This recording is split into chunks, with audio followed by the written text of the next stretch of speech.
Hi, I'll continue where I left off in the last video on the chapter on the brace from Carl Philipp Emanuel Bach's Versuch über die wahre Art das Klavier zu spielen. And here's the appendix, or a footnote to the words kaum möglich from that paragraph. And that came out in 1787. Diese Art von Gedanken samt demselben Zeichen kommt in tartinischen Sachen, noch dazu in Allegro oft vor. Hier macht man statt der Triller Doppelschläge. Diese letzteren sind möglich und tun wegen der Geschwindigkeit den verlangten Effekt.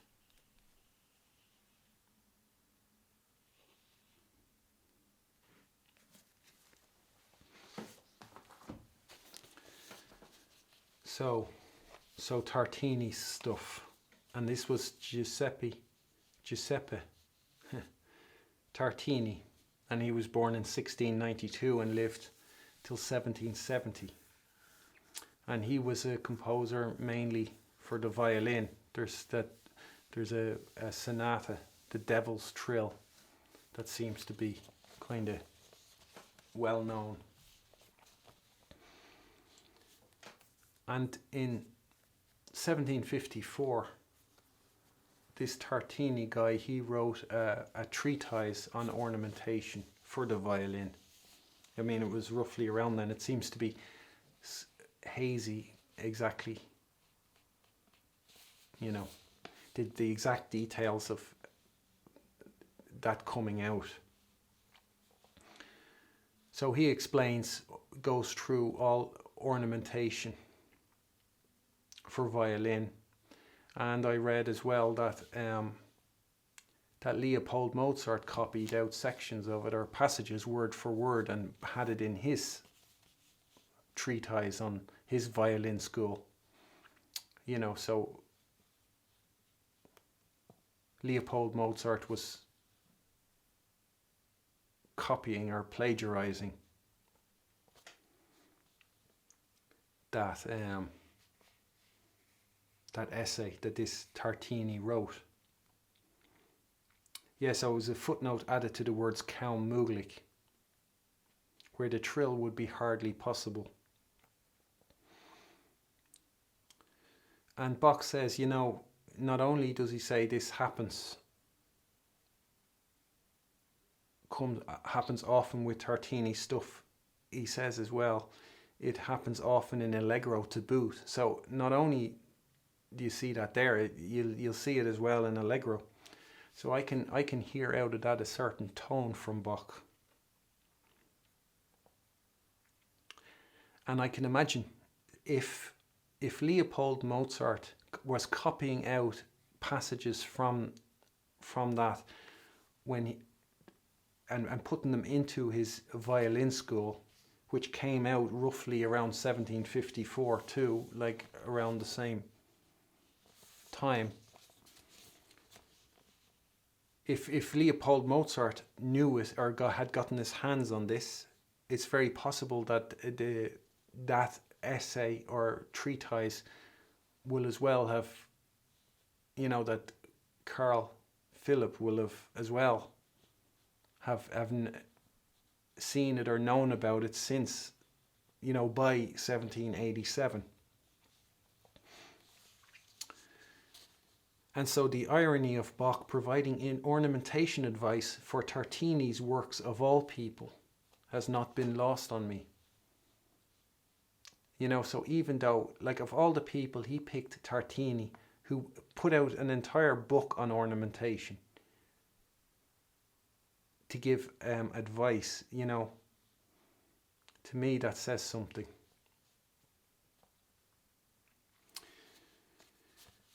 And this will be providing an example illustrating what Bach was saying about the absence of the sign of the brace outside the piano. And if there ever was a composer who often uses the sign of the trill there where the trill is hardly possible, then Tartini is your man. So I don't know enough. I looked, I looked a bit, but I'd be in no position to say anything. But I think Tartini might represent a lot of, what Bach is against. And certainly from what I saw of what Tartini wrote, it's not like what Bach is striving to do or has done here, where he is really giving the people the information they need. Tartini was more,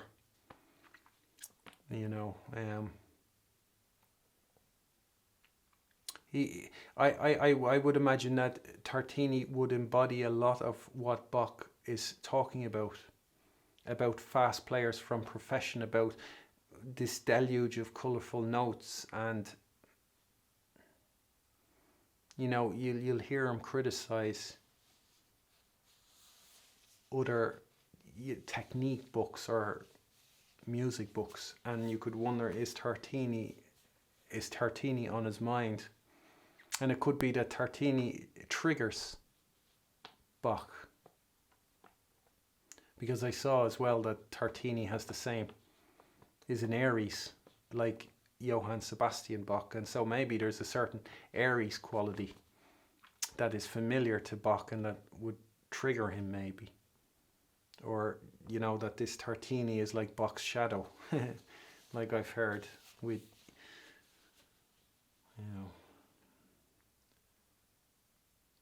and yeah, well, I find it interesting. There's maybe a bit of scandal there.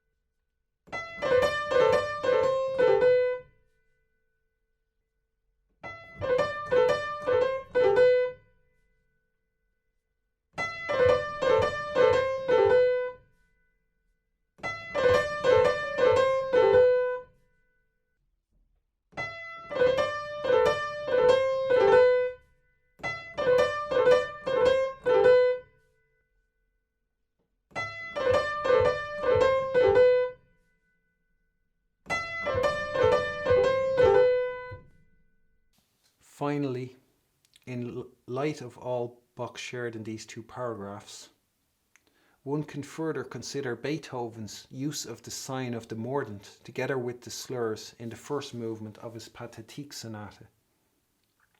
How trills kill slurs, and how much the roll of honour your Lilliput experts in their Lilliput universities, on their YouTube platforms, haven't talked about on account of their ignorance, their functioning illiteracy, on account of them being in the cage, on account of how much mediocrity has eradicated.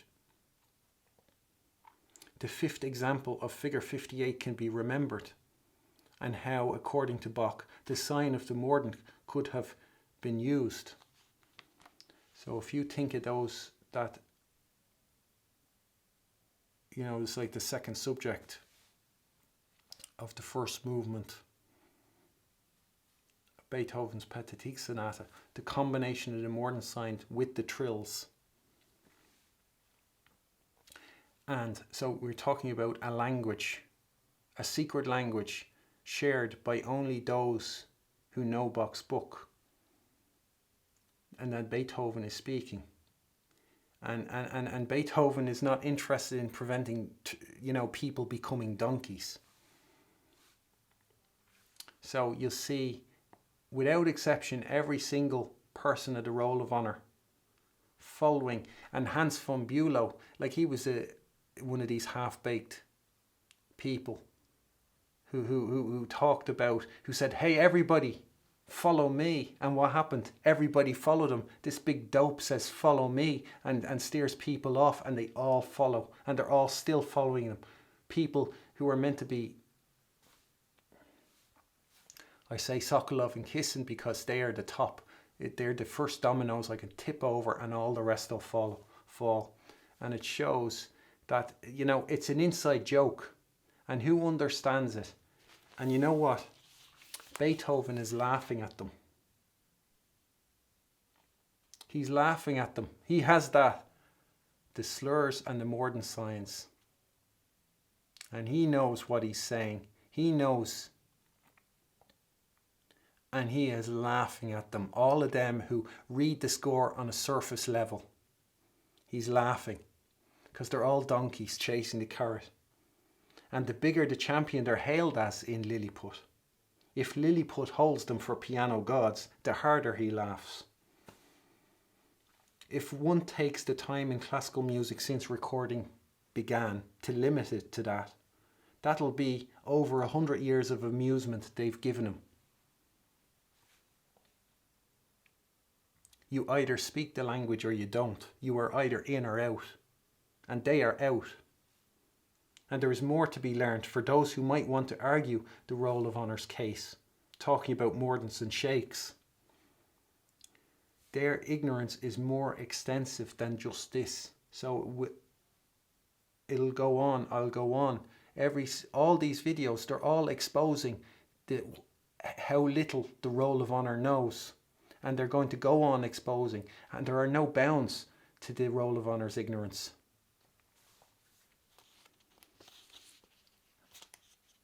It's going to continue.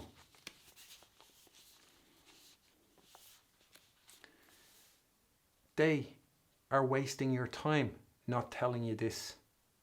Wasting your time. And what you have in the roll of honour, kissing, all these people, they're all copying each other. Because what I said about interpretation and expression, it does go no deeper than that in the roll of honour. And what they are doing is they're all playing it incorrectly and they're all doing it the exact same way. And they're killing the slur. They're making the mistake where they kill the slur and they don't even know it's happening. Because they have no conception of music.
Der Doppelschlag kommt zwar, wie wir Tab 5 Figur 51 bei E gesehen haben, über eine Formate vor, wo man durch einen Vorschlag von unten hineingegangen ist.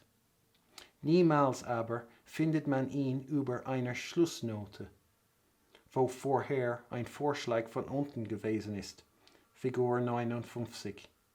In beiden Fällen aber kann vorkommen nach einem Vorschlag von oben A und Figur 51 H.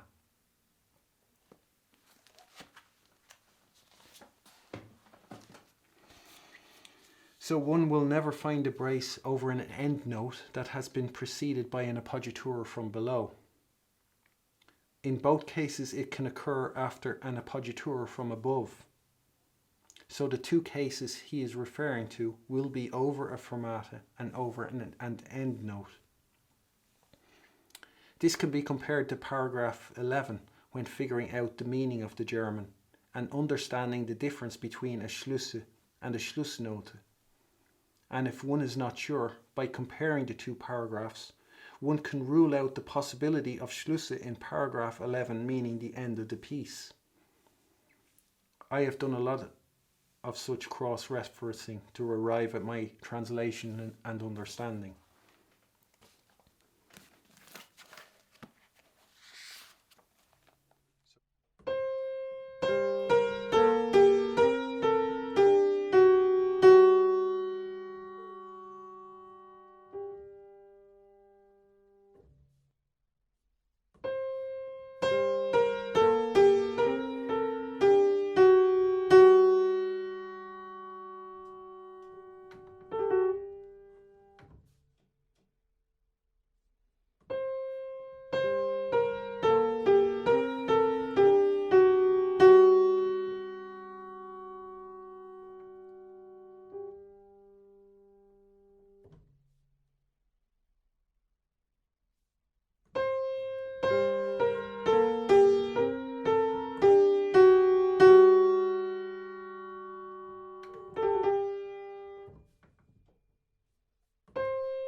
So paragraph 11.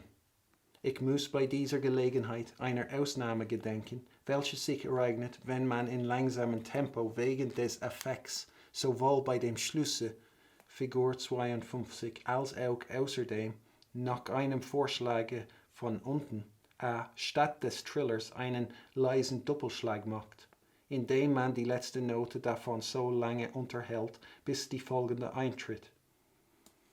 So you can know there when he says sowohl bei dem Schlusse that he's not talking about the end of the piece, but the conclusion of a phrase, basically. One could consider the effect of the appoggiatura from below together with its Abzug and brace to see what one's own thoughts on it might be and see if they do agree with what Bach says. With all his advice on where the brace can and can't be used, Bach is providing here opportunity for us to be better able to discover, recognize and understand the nature and character of the brace, in that he is providing us prompters in what to listen for. Recognizing the character of something is not easy. These things can be elusive, delicate. They can be small, like molecules and atoms can be small. They require wonder, sensitivity. One needs to be meek, even after one escapes the cage. He is our guide in the world of music.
Ungeachtet der Ähnlichkeit des Doppelschlages mit dem Triller, unterscheidet sich doch der erstere von dem letzteren durch zwei Stücke.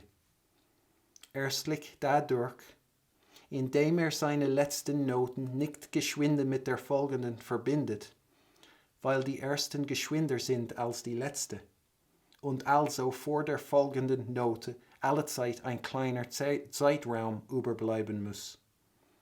Zweitens dadurch, dass zuweilen seinen Schimmer ablegt und bei langsamen Stücken voller Effekt mit Fleiß matt gemacht wird. Figur 60. Dieser Ausdruck pflegt auch so angedeutet zu werden, wie wir bei A sehen. Here, I consider this a final explanation to go with the preceding paragraphs.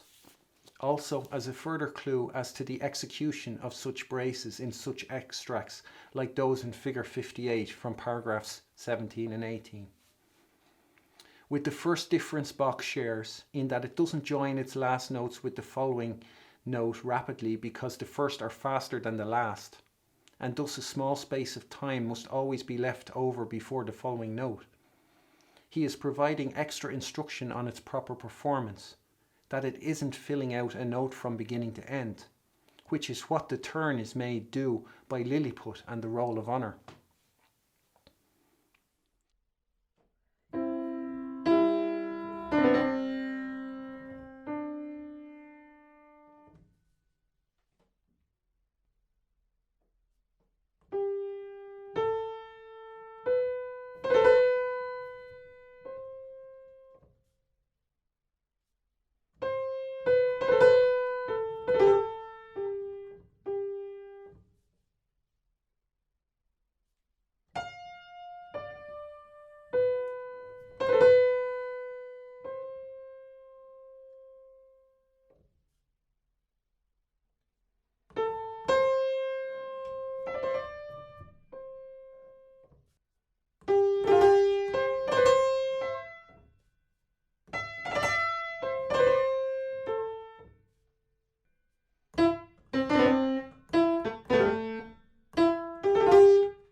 In my opinion, Bach is giving an argument as to why brace is the proper term for this ornament and why the term turn is incorrect.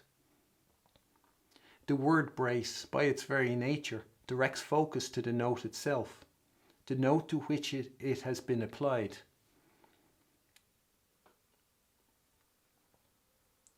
He is also explaining, in my opinion, for what it's worth, why braces do not kill slurs and trills do. It is the trill's rapid joining of its last notes with the following that kills the slur. Bach does not spoon feed. That is why the Roll of Honour is ignorant to all of this, to everything else I've brought up on my channel, and to everything that is yet to come. That is why their shame and embarrassment is only going to deepen, and while they'll end up cursing you for putting them on a pedestal, blaming you for believing them. If you weren't so stupid and gullible, we wouldn't have gotten away with it. You can only blame yourselves. That is what they'll be telling you. They'll make you responsible for their negligence, for their dishonesty. They'll tell you it's your fault that they are why they're like they are.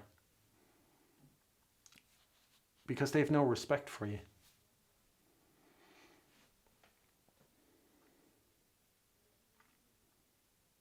He's explaining why the trill kills the slur. He's explaining why when you see the trill sign there, you know the composer is talking about something other than a trill. He's summing it all up with that. It's all joined. Everything is joined with Bach. He just doesn't spoon feed. You're meant to recognize that yourself, that this stuff is connected. You're meant to understand what he's saying, telling you. You're meant to be paying attention.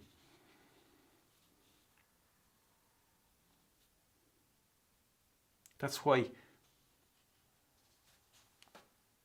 people out there are so easily fooled, so easily controlled and taken advantage of. The second difference Bach mentions could be connected to paragraph 7 from the chapter on trills, when he says, Ein geschwinder Triller ist allezeit einem langsamen fortzuziehen. Bei traurigen Stücken könnte ein Triller allenfalls etwas langsamer geschlagen werden. Außerdem aber erhebt der Triller, wenn geschwind ist, einen Gedanken sehr. To broaden our picture of what Bach's stance on trills is. It could be understood from the second difference he is sharing in paragraph 20, that trills do not lose their glimmer in Bach's view. The trill that is played somewhat slower, or as Bach puts it in paragraph 20, sets aside its glimmer, could maybe happen allenfalls, and that would mean if needs be, at a pinch, at most, at best, possibly, perhaps.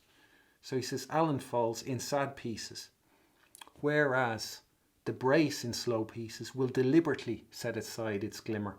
That's the big difference. That's the difference, he says. An effect can be an emotion or passion.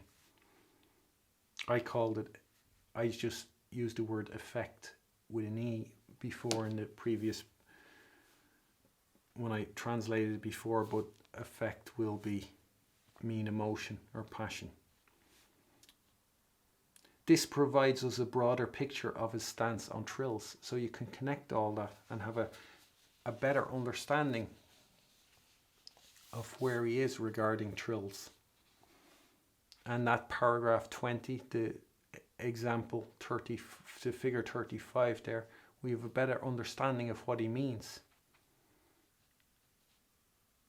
We can maybe hear, you can maybe hear in the Roll of Honour's performance of the pt.4.3 sonata how the trill or the slur is actually killed. There is no slur, there is no line, there is no melody in any of their performance. They're all so desperate to get all their little notes in that some dope, like with his half-baked knowledge, like Hans von Bülow, had everybody, dangle the carrot that all the donkeys start running after. And then you get the good donkeys like Kissin or Sokolov who do it better than anybody else does it. But if you make a donkey a piano god, I mean, you're not gonna, it's not gonna elevate things. There's going to be a limit. There's going to be a ceiling to how far one can go.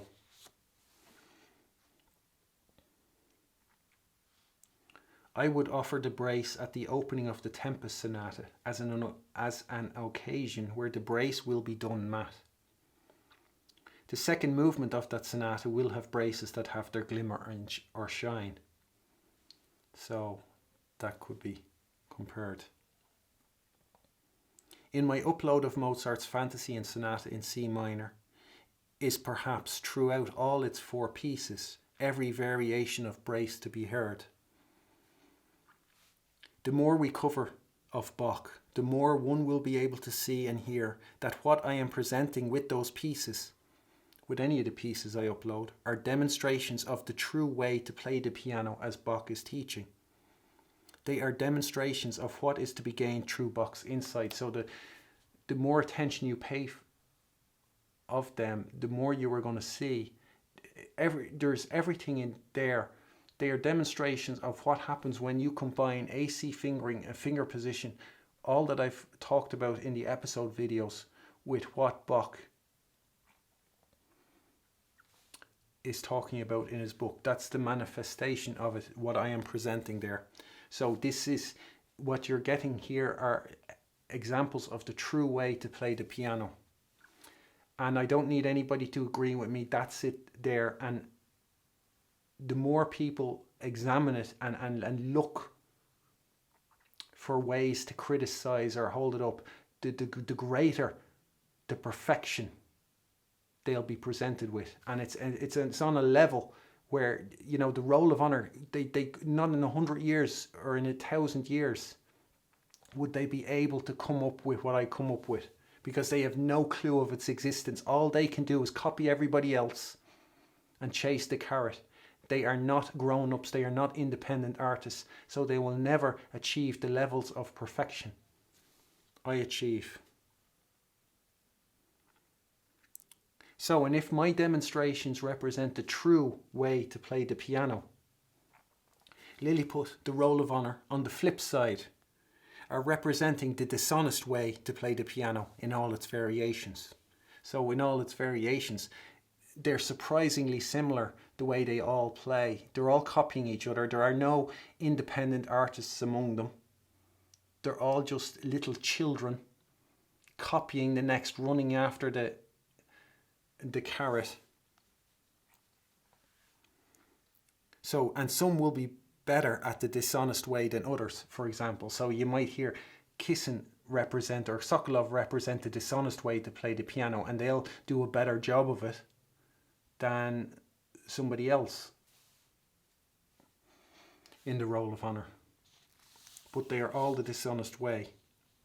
And the common thread of all those representing the dishonest way to play the piano, despite the different levels at which they'll present it, the common thread is that none of them are playing music. And it is their not playing music that makes it dishonest. And I'm not, so when I say the dishonest way and that Kissin represents the dishonest way to play the piano, I am not making a character assessment on Kissin as a person and how honest or dishonest he is. I'm talking about the way of playing. And the dishonest way to play the piano is as dishonest to the player themselves as it is to the public. So what you hear with Kissin is, it's not music what he's playing. And the dishonest way of playing the piano does not lead to music, it leads to notes and noise. It's the true way. That's the big difference between the two ways of playing the piano. The true way leads to music. And you could hear that in my second movement of the Tempest sonata. If you were to listen to it, because the rhythm can be hard to pick up. It's one of the difficult things, the main difficulty of such a movement, as Murray Pariah proves, in that he can't.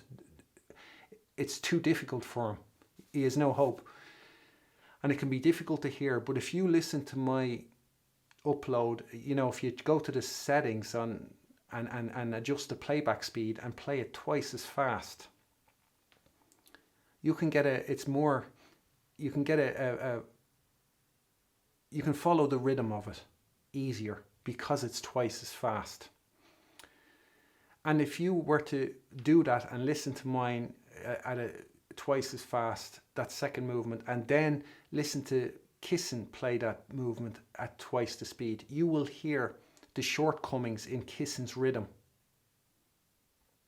How and rhythm is a part of music, and you can see how that the absence of rhythm in Kissin's performance is an indication that he is not playing music, that it's just notes and noise what he's playing.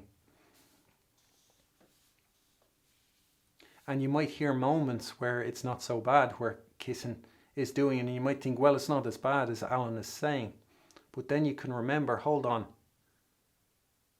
he's meant to be the champion. He's meant to be the great one.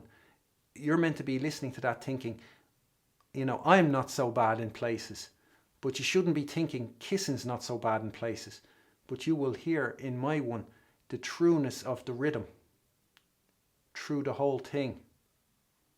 And in Kissin's, you will hear how the rhythm doesn't exist. And that's the dishonest way.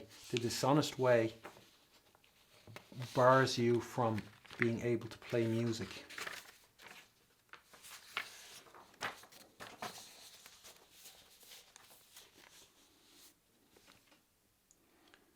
So the brace that sets aside its glimmer could be notated like he shows us in figure 60A. Should we encounter such a figure in a slow piece, we can now figure it may be representing a matte brace. Another example of understanding the score on a level other than the surface level, and a clue into its expression. Bach says it is done deliberately matte, but he doesn't say it ceases to be a brace. From the first part of the figure, one can see that the appoggiatura won't be crushed. One can see it is not simply a sequence of notes to be played one after the other flatly, waiting for the broad brushstroke of expression to be added, but an event.